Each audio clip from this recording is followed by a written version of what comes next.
Commissioner Baker, it's Bruce Wong. How are you? Good. How are you? Very good. I've got you. We've got the other four commissioners here. We have 2 more minutes to start before we go formal. I just want to make sure you were on the phone. Okay. Okay. Thank you, Commissioner Baker. Commissioner Arnold, can I have a minute of Commissioner time? Absolutely. Okay, commissioners. Good morning. We have new members. And I'd like to, who's going to make introductions? There he is. Stand up, please. The designated delegate. Yeah, right. So for those of you that I haven't met, I'm Chuck Spencer. I'm the GIS coordinator for the district. I've been here for a number of years. I've lost count. So I started when I was 12. He's 13 now. Yeah. So when we're here today, I would like to introduce Jennifer York to you. She is our newest GIS analyst. And she comes, Hi. Welcome. She and her husband have just moved here from Texas. I know that they're enjoying some fine food. Big things. She joined us on Monday. She actually came back. We're very excited about this. I'm excited to be here. Everybody I've met has been really great so far, so I'm really looking forward to that. So do we have a southern accent? Not that much. Might say y'all every now and again, but that's really about it. I like those. Yeah. Mine comes out once in a while. Well, welcome. Yeah. And then, commissioners, I've asked the general counsel to brief you on general counsel. I think the director put it in his report last night. That is, we've been, the HR department, legal department, we have been notified by Commissioner Baker that she will not be able to physically attend the commission meetings for the foreseeable future, but she will be participating by phone, which is allowed under medical law. So that's where we're going in the future. So if you want to talk to her, she's on the phone. Good morning, Sarah. Hi. Okay, you have 1 minute.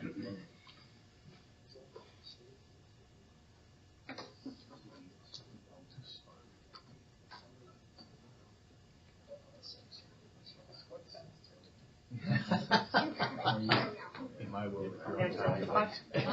Yeah. In my world. Just bluntly. Okay, it's 11:30, so we will go ahead and start. Do we have any comments, concerns, issues on the consent agenda, or does anything need to be moved?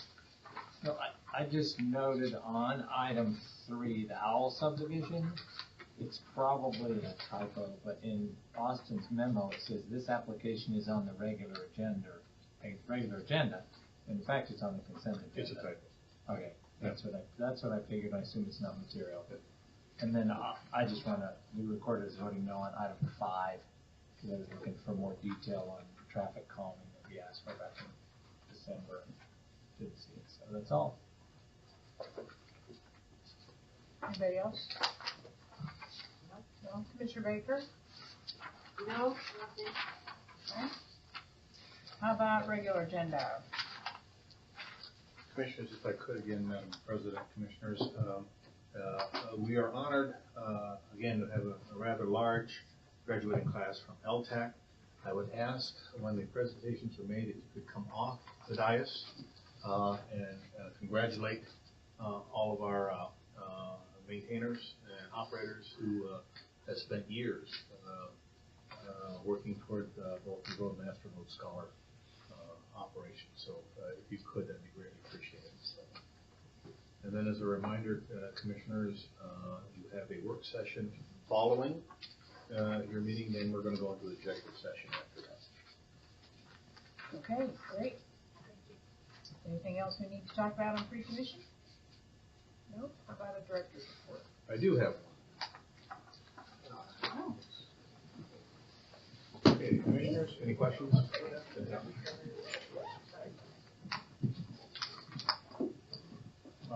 I'd like to share a couple things, and I'll try and get this quickly so that you have a couple seconds before you walk outside. But I have several things I'd like to share with you. I'd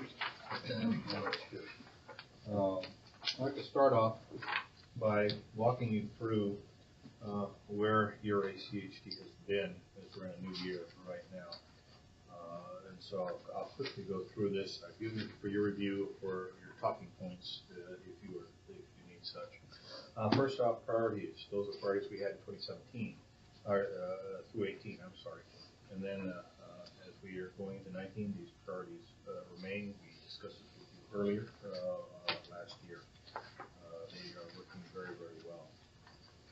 These are, on the next page, are the commitments that you've asked us to make to you.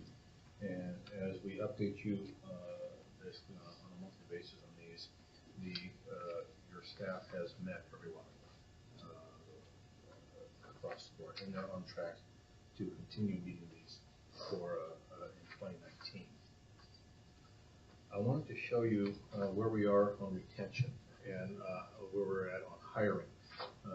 As you can tell, back in FY11 and FY12, we were somewhat disproportional on bringing in people from outside of ACHD into ACHD. The executive team thought that was something that we needed to correct, and we have. The perfect balance for us is 50-50, 50% internal, 50% external, to provide opportunities for our team members for promotion, but at the same token to bring in new ideas. And so we ended 18 hiring 67 new folks into the organization. As you can see, the split was as close to 50-50 as you could get it, with an odd number. And we continue to enjoy a rather high retention rate amongst our crews. I shared with you last week, I've already sent out the climate assessment. I've got all the results back. I'll be going through those here the next week or two. I'll share them with all of you, and then we'll share them with the entire team as to what all of our team members think about how we're doing, what we can do better, and all of that path. But, you should see that in about 2.5 to 3 weeks. This next series, I think, is very enlightening. This is, we asked the question, how did we do? In 2018, those are the numbers for the development activities that you saw, and it was a huge push. I wanted to include where we are first quarter in 19, and as you can see, we're already, quarterly plan submittals are up 75%, and development applications are up 15%. This is huge. Now, commercial application fees are up 25%, and that's just the applications. However, as I shared with you last week, we're anywhere, depending upon how you count the pennies, $600,000 to $700,000 below where we were in actual dollars in the bank when it comes to impact fee investment. And so we're going to, nothing to panic about right now. It's just a one snapshot on the quarter.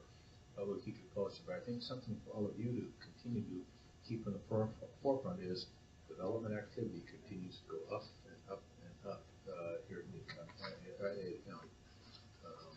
And we're supposed to be spending that money anyway, right? Yeah, that's absolutely true. Yeah. In a quick summary, we collected 102%. We expended 99+%. So that was absolutely great. We will have the annual revenue pie charts out end of this month. I'll send them to you, and then we'll send them to the media and to all elected officials.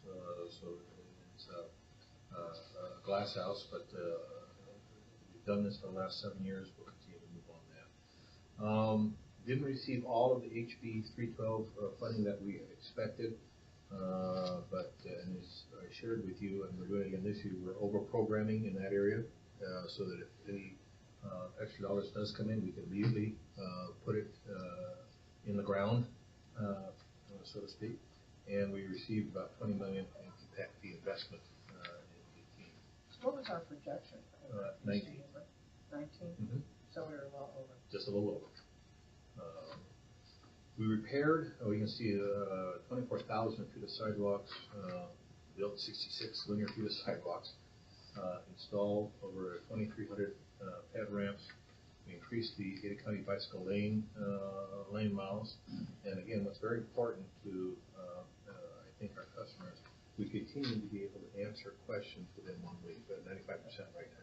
Nicole and her group is doing an amazing job on this. And of course, we maintain the PCA rider very good. We re-looked this to make sure everything's accurate. We still have the best pavement index across in the Northwest. Those are the facts, those are the cities, those are the comparisons. Yes? Question.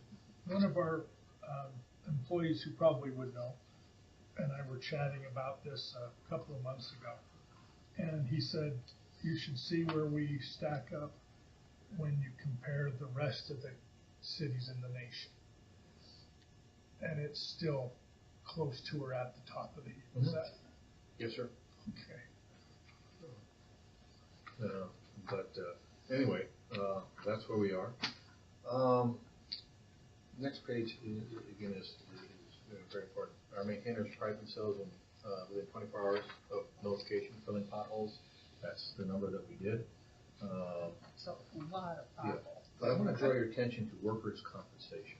Yes. Work comp paid medical claims are down 94% from 2017. And that was low enough as it was. This is huge, commissioners.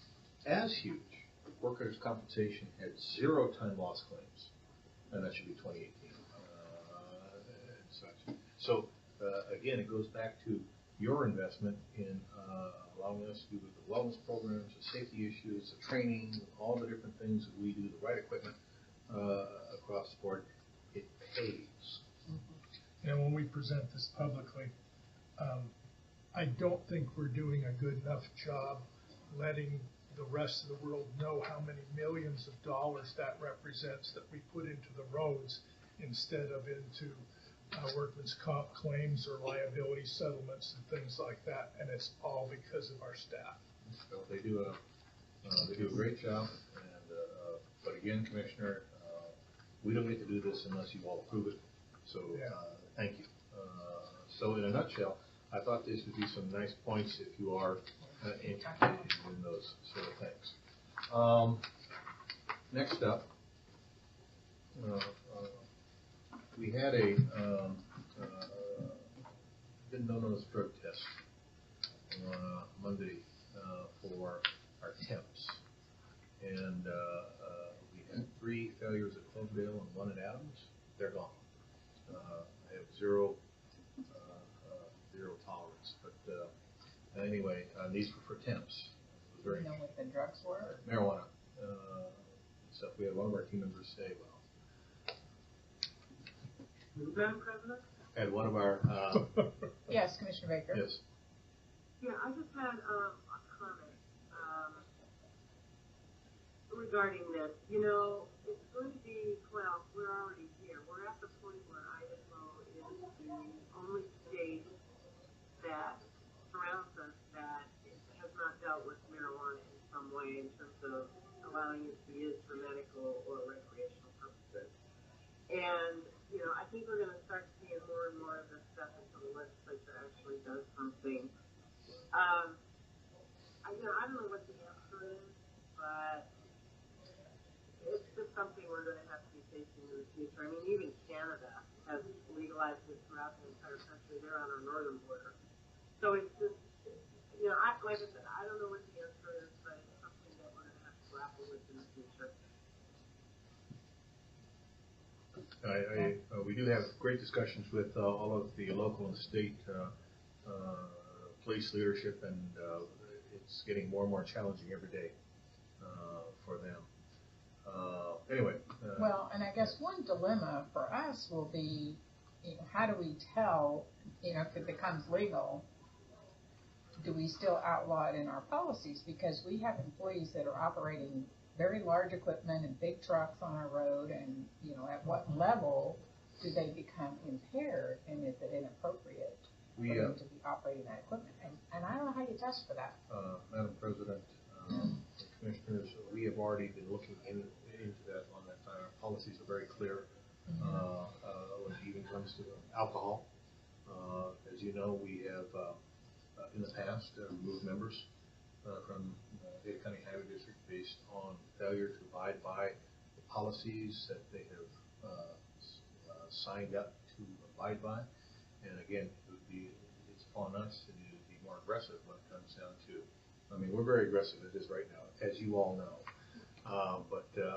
If this was to change, then it's a different paradigm, and we're going to be as aggressive. But we have very specific policies, as does national requirements for transportation. There are many requirements in their CDLs. For instance, right now, if a driver received a DUI, his CDL is automatically removed. And there's no, and I think it's for 1 year, if I'm not mistaken.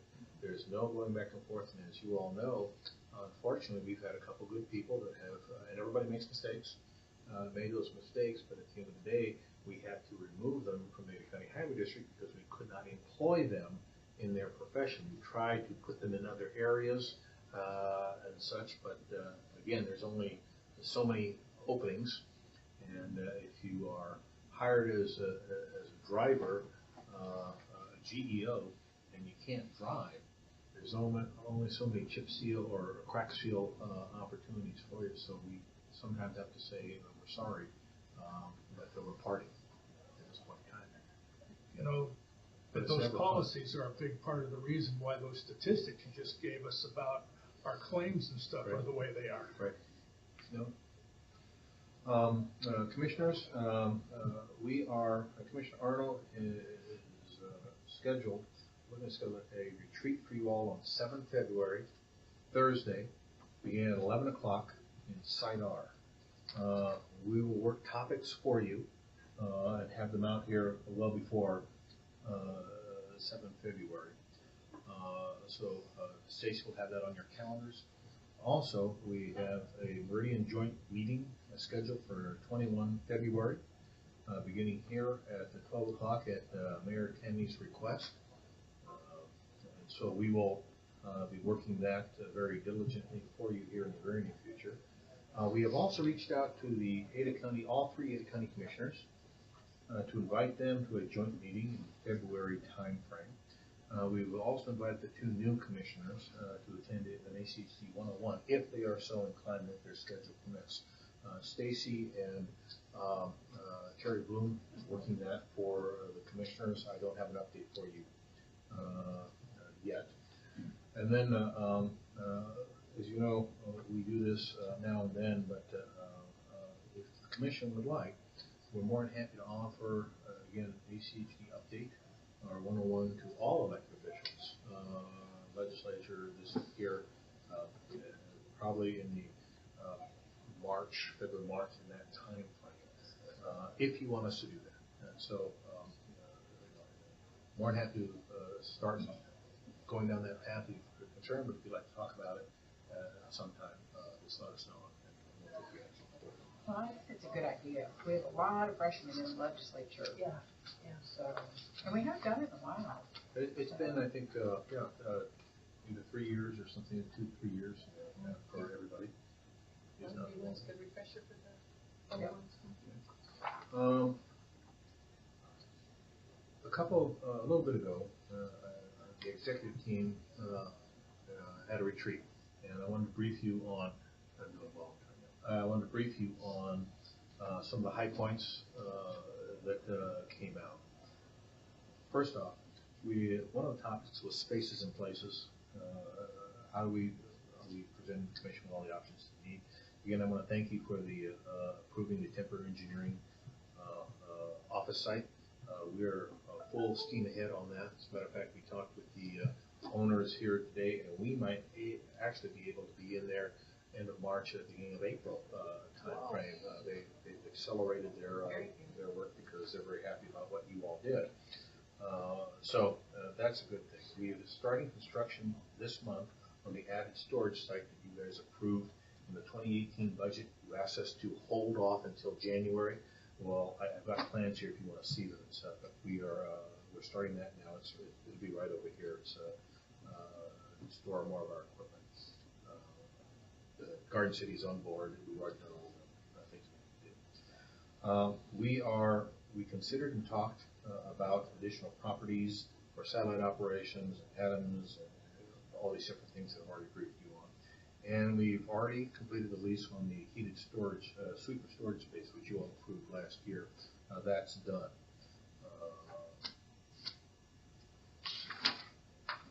We talked about diversity in the workplace. how are we assuring that we are being able to answer and address the diverse concerns, questions, comments that we have now within the Ada County Highway District. As some of you may know, 10, 15 years ago, 20 years ago, we all looked the same here at the Ada County Highway District. That's different today. We've been very aggressive on recruiting, we've been very aggressive on retention, and so it's a different force. So some of the things that we are starting to look at that we're going to bring to you is looking at staggered work options. Can that work here? Telecommuting, I call it the Starbucks strategy. Can that work here? Should we grow our 410 shifts? We do it maintenance. Is that something that can work from an administrative position? Can we change reporting times, maybe not for operations, but for administration, regarding traffic and air quality considerations? Can we do that here and still serve the public? Can we increase flex scheduling? We do flex scheduling now, but is that something we increase, and how do we do that? Do we establish core hours? In other words, 9 to 3, and then allow people to flex either morning or back without impacting the mission, which again, my point is the key aspect of what we do. So these are some very interesting topics that your executive team is working through. I will keep posted, and when we come and say, here are our thoughts, do you agree, disagree, do you have a better idea? Then we'll go from there, but we're not going to take any steps unless you all approve this, because it will have an impact on what we do. But we have different members here at the Ada County Highway District. We have different needs. We have millennials, Gen X, old people like me, and we communicate differently and receive things differently. So we're focusing on this now. Although we have a 95% retention rate, we think we can go better, and so keep that view. Are we? We're not talking about limiting our hours of public access. No. Right? Okay. No. Again, mission, and then we'll work on all these efficiencies. Some of the things we toss up. How do we partner with the military for CDLs better? We have military on active duty on the reserve right now. They're driving big stuff. How can we help them with CDLs? How do we partner with the CWI trucking schools? Plans and projects is adopting a philosophy. Process is not a 4-letter word. That's a good thing. Engineering, they're relooking processes and structure. Legal, they're looking for more structure, looking at structure. In other words, are we set up to do things, and should we go out and have a formal efficiency audit? Brought into the, we've done that before. It's been very insightful. We're looking at it again. HR, hire the right people for training. Maintenance is implementing. Y'all have heard of the integrated 5-year work plan? We're going to do an integrated maintenance 5-year work plan. We think we can get squeeze it for more dollars and people and hours out of operations if we go down this path. Commissioner Goldthorpe, to your comment, communications is going to, and we've seen this now in our social media below. That just, it's huge. Showcase how great ACHD is. Make videos of how we do it, sort of things. And we're moving And why we do it that way? More electronic bidding, such. What we do well, this is what the group came up with. We accomplished the mission, and we accomplished it well. We make team members feel valued, team member culture. We're very transparent, we raise public concern, we have open lines of communication, integrity. ACHD cares, and we really do. We explore new technologies. The quality of your staff continues to go up. Because we have an outstanding bench within ACHD. Our people represent the organization well. We have a huge focus on safety. It pays to have a huge focus on safety. Balanced focus on different projects, safe routes to schools, and something that we worked hard on. We don't promote just to promote. You got to earn it. I think that's very important in any organization. The leadership is engaged with their people. The leadership is open. We're being told. We've learned a little bit ago. Big projects are out for bid. We're seeing benefit of that. We're in education, we fulfill our word, which I think is very important. What we can do better, and I'm sure I'll have more of this when the surveys come in. Some of our appearance in the public eye is probably not the best, and so we can work on that. We can do better on our equipment auctioning scheduling. We can grab a couple more dollars if we schedule maybe a little tighter. Reduce encumbrances with the budget. Improve social media training. That's important. In some areas, though, we are a single point of failure. We're one deep, and we're working through that. We could all be, from me down to our news personnel, we could be better ambassadors, and that's what we're working on. As such, we think we should lower the political discourses that go on at times. I'll leave that to you all. We should do better community education on what land use and transportation facts regarding congestion really is. Who is really making these decisions when it comes down to land use and transportation? How about how we spend impact fees and why? Include that in there. I can do that. Let's see, more independent vacations, more recognition for smaller teams. By the way, next Tuesday, I think, is our all staff. You're all invited. It's appropriate. It's annual and quarterly awards. Generally, what we do is we ask the commission to be there to hand out the awards for the folks. What time is that? It'll start at 8 o'clock at Cloverdale. Cloverdale. I have my workouts on Tuesdays and Thursdays. I can't miss those. Under the topic of our relationship with other staffs, Boise is a challenge. We are doing better. Other staffs are great. We focus on facts. We're holding our ground, and sometimes it's very difficult, but we're trying to take the high road on this. Staff and leadership work well together. Code enforcement is a challenge. A lot of finger pointed at ACHD, and we have no authority to do code enforcement. So we're working on that. Our liaisons, the cities, work incredibly well. 5 minutes. Let's see, retention, we talked about earlier. As a matter of fact, our communications team is now doing a video on open billets to put it out on the media so people can actually see what the job is and talk to people that are in it. That might help in a couple of tough ones. Possible legislative recommendations. These are recommendations only. I'm going to have to let it. I'm going to have the. Can we save that for after? Yep, we're done.